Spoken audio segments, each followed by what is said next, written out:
कृष्णा नाटक क्लब रघुनाथ मंदिर रामलीला ग्राउंड पठानकोट में अध्यक्ष पूर्व विधायक अशोक शर्मा के नेतृत्व में हर वर्ष की भांति इस वर्ष भी होलिका दहन का कार्यक्रम बड़ी ही धूमधाम के साथ मनाया गया। आपको बता दें कि क्लब द्वारा सनातन धर्म के मद्देनज़र हर पर्व बड़ी ही धूमधाम के साथ मनाया जाता है। अशोक शर्मा व उनकी पूरी टीम हर संभव प्रयास करती है कि आज के युवा वर्ग को सनातन धर्म के साथ जोड़ा जा सके, वहीं जोड़ाए रखा जा सके। इसी के मद्देनज़र आज होली से एक दिन पहले होलिका दहन कार्यक्रम का आयोजन कर फूलों की होली भी खेली गई। आप भी देखिए इस पर्व की कुछ झलकियाँ।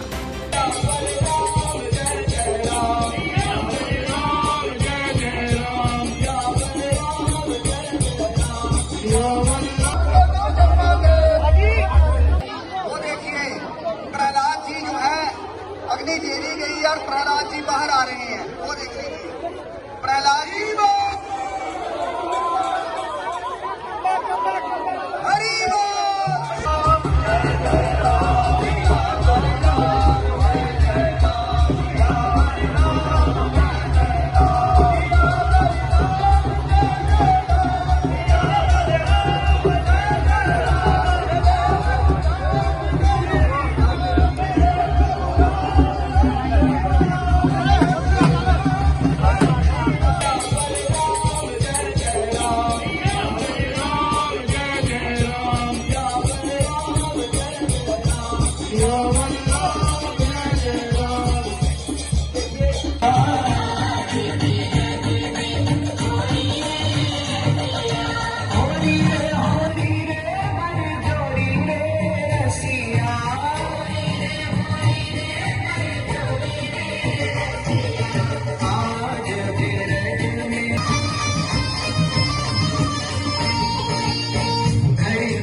होली उत्सव है, जनरेशन बदल रही है, त्यौहार बदल रहे हैं, लेकिन काफ़ी पुराने समय से लोग जो हमारे हिंदू जो कल्चर के लोग हैं वो त्यौहार मनाते आए हैं।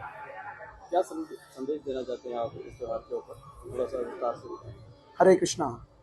बेसिकली हमारे सनातन धर्म में भगवान की तरफ से ही बहुत अच्छा सिस्टम बना है कि जिससे किसी भी तरह से बच्चों को, बड़ों को, बूढ़ों को भगवान के साथ जुड़ा जाए।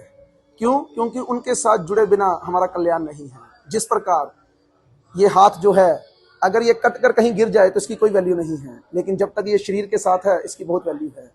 उसी प्रकार ये त्योहार हमें प्रेरित करते हैं, हमें अपनी संस्कृति के साथ जुड़ने का।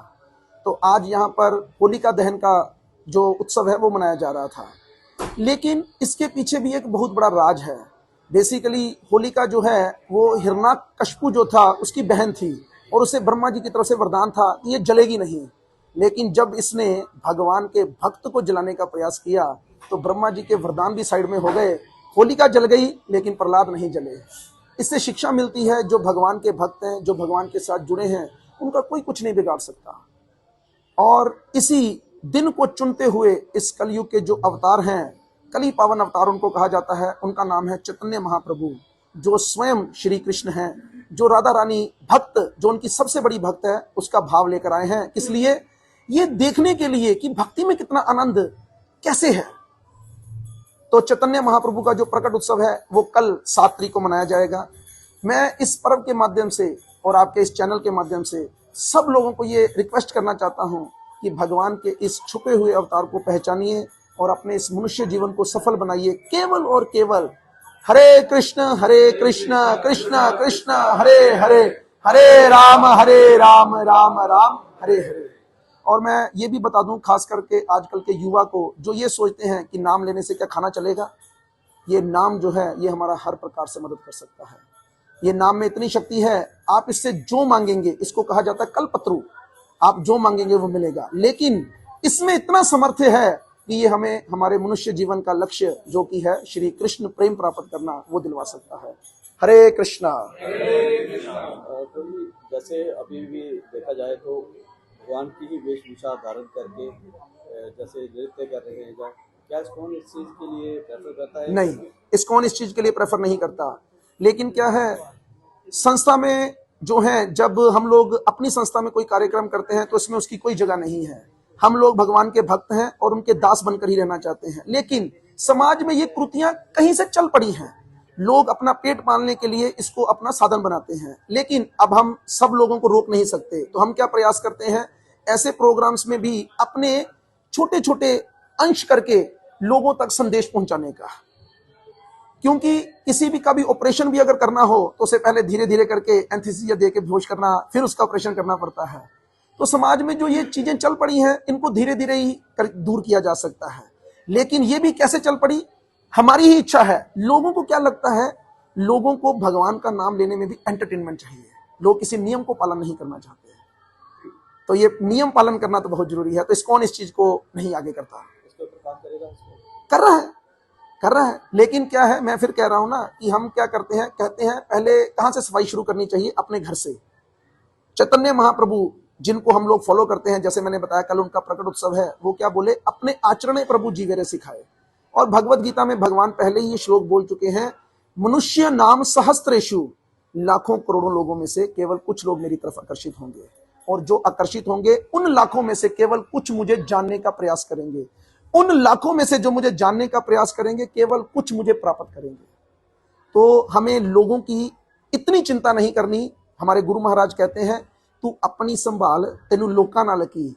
अगर हम भक्त बन गए, अगर हमने इन नियमों का पालन किया, मैं गारंटी के साथ कहता हूं 10-20 का तो उद्धार कर ही देंगे। इसलिए मेरी आपसे एक और गुजारिश है, हमें भी लोगों में क्या करना चाहिए, नुक्स देखने की बजाय क्या देखना चाहिए, अच्छाई देखनी चाहिए। अब जैसे हमने ये तो बोला, लेकिन हमें एक ये देखना चाहिए, कम से कम क्या करें, गैंगस्टर तो नहीं बन रहे ना, भगवान का ही रूप लेकर आए हैं।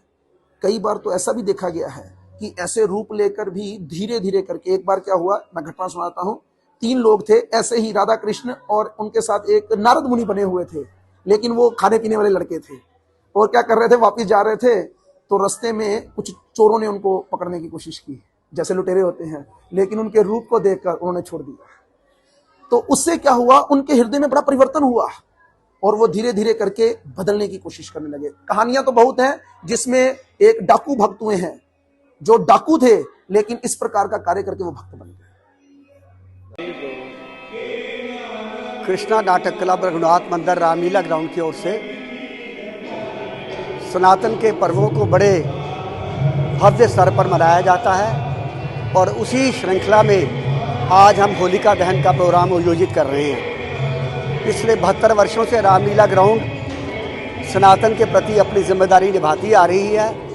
न केवल सनातन धर्म बल्कि धर्म, संस्कृति और दूसरे क्षेत्रों के अंदर भी जो इस संस्था से बन पाता है वो करती है।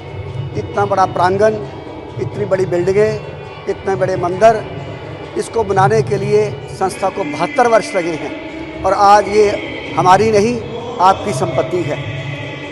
आज जो कार्यक्रम यहाँ होलिका दहन का होने जा रहा है, उसके बारे में शास्त्रों का कहना है कि जो होलिका को जलते हुए देखता है उसका जीवन सुखमय हो जाता है। तो आप आए, आपने इस प्रोग्राम को देखा। मैं दावे के साथ कह सकता हूँ कि जिन जिन लोगों ने भी यहाँ आकर बड़े श्रद्धा भाव से होलिका दहन को देखा है, वो आने वाली होलिका दहन तक ये महसूस करेंगे कि उनके जीवन के अंदर बहुत से क्रांतिकारी परिवर्तन हुए हैं और उनका जीवन सुखमय हुआ है। मैं सबको होली की मुबारकबाद देता हूँ और उम्मीद करता हूँ कि आप इसी तरह इस बड़े प्रांगण के साथ जुड़े रहेंगे।